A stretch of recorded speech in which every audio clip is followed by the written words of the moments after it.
नाज़रीन आदाब, आप देख रहे हैं अरमान टाइम्स। इकरा एजुकेशन सोसाइटी जलगांव के ज़ेर एहतमाम जारी अब्दुल मजीद साला उर्दू हाई स्कूल बोरनार में ईद मिलन का प्रोग्राम निहायती जोश होश के साथ मनाया गया।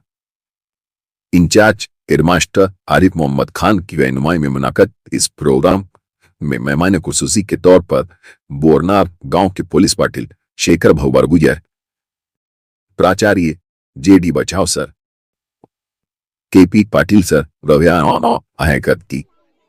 इस तकरीब में जमात पंजुम तनहुम के तलबा और तालिबात बड़ी तादाद में शरीक रहे।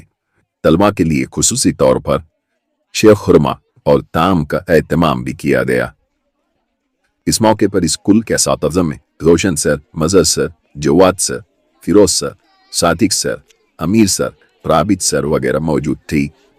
नॉन टीचिंग स्टाफ से आकिफ सर, मुश्ताक भाई, यूसुफ भाई और शब्बीर भाई ने प्रोग्राम की कामयाबी के लिए मेहनत की। इस ईद मिलन प्रोग्राम पर बच्चे में खुशी और भाईचारे का माहौल दिखाई दिया। इस कामयाब तकरीब के इनेकाद पर इकरा एजुकेशन सोसाइटी के सदर डॉक्टर अब्दुल करीम सालान ने सदर मुदर्रिस और स्टाफ को मुबारकबाद पेश की। देखते रहिए अरमान टाइम्स।